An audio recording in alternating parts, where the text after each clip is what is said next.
this Alphonso Davies story is growing every single week, it seems like. And now he's getting pubbed for maybe being one of the best left backs in the world. Yeah, listen, I would say let's ask Christian Jack, Stephen Caldwell. Right. You're right. But my understanding is based on what they've been saying and what they've been tweeting, both those two guys and others that follow it very closely. It may not be a stretch to suggest that Alphonso Davies is the best left back in the world. Like that's where he ranks right now, and he's not even 20 years old. He's 19, and he was a striker when he played at the MLS in Vancouver. Exactly. He played up front. He's never played the position before. No. He gets over there, and they're like, all right, how about we just try this? And I've watched him play a few times since the Bundesliga has been back, and watching him just roam the left side and attack is marvelous to see. I mean, again, you don't have to be a soccer superfan to know that this guy sticks out. And he was clocked, I guess, during a game today. I like the 36. tweet. Yeah, 36 kilometers an hour or something, which is the fastest, I believe, in Bundesliga history since they've been clocking it. I mean, I'm sure they weren't clocking it 30 years ago or 40 years ago or whatever. But that is a Bundesliga record. So that is how fast he is moving. That's what he can do when he's got control of the ball. Clearly, he can defend. If you're a left back, you've got to be capable of defending. And they just won the Bundesliga. They resumed their league a few weeks ago, and Bayern won today. So Bayern has won 8 straight titles. So he's playing for the cream of the crop in the German league. And he was voted on yesterday. It was announced that the Bayern Munich fans every month they vote on the player of the month, and he was voted player of the month. And again, he's playing out of position, and he's 19 years old. He's not out of position anymore. He's in position. He is going to be locked in there forever. All kinds of numbers. I mean, now you're right. Bayern, one of the biggest clubs in football in the world. They'll be in Champions League every year. Of course, they win the German Bundesliga every year. It seems like he'll be playing for all the big trophies. I saw somewhere that he was the 3rd highest valued transferred player. If they were going to, you basically buy players in football. If you're going to buy someone in Europe, he was the 3rd highest valued player. Yeah. I mean, he is. So I don't know if that means he's going to go to England. That's the only other place that could afford him. Well, Real you never know. or somewhere. I mean, don't sell Barca short. Don't sell Madrid short. Like if he's the best in the world, every team out there, PSG, they find ways to spend money. There's certain teams that always find it. But put it this way, he's not coming back to MLS anytime soon. Like if he's playing again in North America, he's 37 years old, and he's decided I'll come home and play the remaining 2 or 3 years of my career. Interesting question for you, though, Hayes. So he was a forward up front and clearly one of the most talented player Canada's ever produced. Plays left back. He might be an all-world talent at left back. When he plays for the national team, who can't score goals, where do you play him? Because are you wasting them? Like Bayern, you have the ball all the time. They play the style where he can get up and down the field and he can work there. And they have Lewandowski and Muller, and they have other guys who score goals. Canada can't score. We need him up front. We can probably deal with somebody else playing left back. You wonder what would you do with him when he plays for Canada? I guess you ask him where he's most comfortable, because I'm pretty sure when he plays for Canada, he's going to be the focal point of that team's attack, right? Like he's not basically if he's left of a left back though. No, but he's almost like a winger. Like you watch him play, he's not. Yeah, he's left back, but he's up in the play. He's up the field all the time. He's behind defenders all the time. Yeah, he is moving that line back like constantly. Like he is on the attack. Every game you watch him, there's highlights, and you're like, this guy's almost in alone. Yeah, he's leading the rush. Yeah.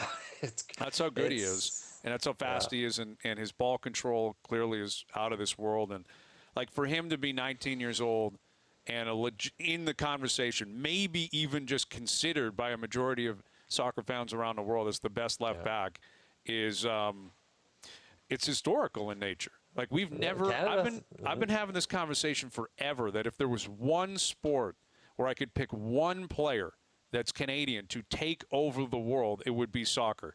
And I think he has the ability, and I don't want to put too much pressure on his shoulders already. He's 19 years old. But if he can blossom into an international superstar And that's what you are. When you're the best player at your respective position in that sport, you are internationally renowned. You're a global phenomenon. Global phenomenon, global superstar. Kids around the world look up to you and want to play like you if they play that position. We've never had anyone close, like not even close. Who's our best football player ever in Canada? You'd have to make for a man. We know Christine Sinclair. Christine Sinclair is the best football player ever for Canada. We should not preface that any other way. We got lots of women who are way better than any other man we've had. Who's the best male football player we've ever had professional? I would say maybe Owen Hargreaves, and he didn't even play for Canada, right? He played for England. Right, but he was the Canadian, Calgary British, yes. Yeah, and I guess there was some politics. Was Michael Owen also briefly? Owen, I don't think he was British. Yeah, I think it was just Hargreaves. But yeah, I don't have that answer for you. I mean, and that says something. That's kind of sad about the history of the game here. We're not some country with 2 million people. You know, there's 37, 38 million people. Sweden here. produces world-class players. You know, they don't have a ton of people. Netherlands Iceland does. Iceland made it. Right? Yes. Iceland made the World Cup. Yeah, but there's like 300,000 people or something in Iceland. Like, are you kidding? They had their celebration party, and like 80% of the country was at the celebration. I hope so. So we had 250,000 people in Reykjavik and at the dock. So I think this was great though, because I think I played soccer growing up. My sister played exceptional soccer growing up. She was, provincial teams and sniffed around national teams and got a scholarship and all those things. I think kids don't see a future beyond trying to get a scholarship. I think to see someone that they could aspire to be like, if you're a Canadian kid, I want to be like Alphonso Davies.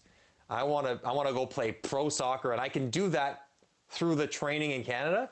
I think that'll be important for attracting high-level kids to the sport and not have them choose a different sport. Yeah, because you're right. The grassroots has always been there for soccer in this country. Yeah. I played soccer growing up. You did. It's almost just it's the way it goes historically here. In the summer, you play soccer. Maybe you play baseball. Maybe you play both.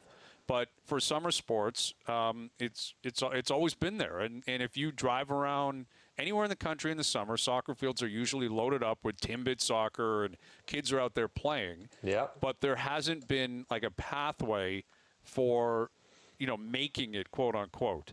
And I think if Davies is doing what he's doing right now at 19, and his prime may still be 2, 3, 4 years away, and even if he stays at Bayern, which is an international brand. Like, it's a massive, massive club. But let's say he gets to Manchester United. Let's say he gets to Barcelona or gets to Real or whatever.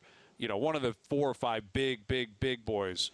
Then it puts him at a level where if he's playing like this and then he comes home and plays for Canada, if we get into the World Cup automatically in 2026 and he's playing at home, and at that point you got to think that's his prime. He'll be 25 years old. Like, then you're talking, okay, where are we going with this sport in this country? Because I don't think we've done it right in terms of the, building up the game, the politics of the game. Again, my understanding is Owen Hargreaves didn't even play for the Alberta teams growing up because of the politics, and that's what kind of drove him away from playing for Canada. But if we can have a superstar, an international superstar that represents the country abroad, and gets to a level where, we feel like the rest of the world is paying attention to us, I think he can go a long, long way. And then also wears the Canadian jersey with pride. Like, makes a point to come back and play for Canada whenever he can. Can we draw a parallel to Steve Nash? I think so. Steve Nash, because the basketball. Mike Weir, like the individual, although these are team sports. But then look where basketball is now post Steve Nash. And I guess Vince Carter as well. But, so like the Raptors come along with Vince Carter. Steve Nash becomes a superstar and supports Canadian basketball. Is that like Alphonso Davies, a superstar supporting Canadian football, and the MLS being around where there are Canadian professional teams for kids to, and all of a sudden we have lots of Canadian players, great Canadian players in the NBA that weren't there. And I wonder if you can see 7 years from now, 8 years from now, 10 years from now, that kind of effect for men's soccer. Certainly women's pretty good already, but men's soccer in Canada as part of this, everything kind of coming together, and maybe the World Cup of 2026 as well. Because I think when your kids get to be 10, 11 years old, they got a choice to make, right? What sport are they going to spend more time and develop better at? And are they going to stick with soccer, or are they going to get drawn into baseball or basketball or hockey or whatever it might be? And soccer generally lost out the best athletes. They wouldn't keep playing soccer because there wasn't a future they could see right in front of them. Yeah, the pros, and it wasn't promoted. Now there is. Yeah, now exactly. there is. Like, to use that Steve Nash analogy, I mean, no, those are lofty expectations. Steve Nash is going to the Hall of Fame, you know, 2-time MVP, but it's up for grabs for someone to take, right? Like, now that Steve Nash has established that as the greatest Canadian player of all time, that's going to be tough to pass him. Like, very tough for a Canadian basketball player to ever pass him, and that's the bar now. That's the guy you're chasing if you're a young Canadian who wants to make it to the NBA.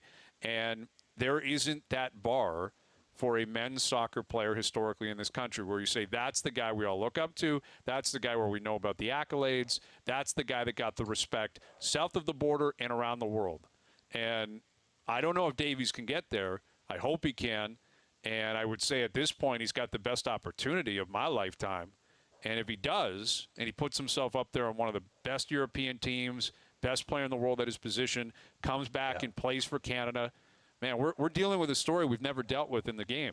Like, it's never been available to soccer in this country to have a superstar who is Canadian.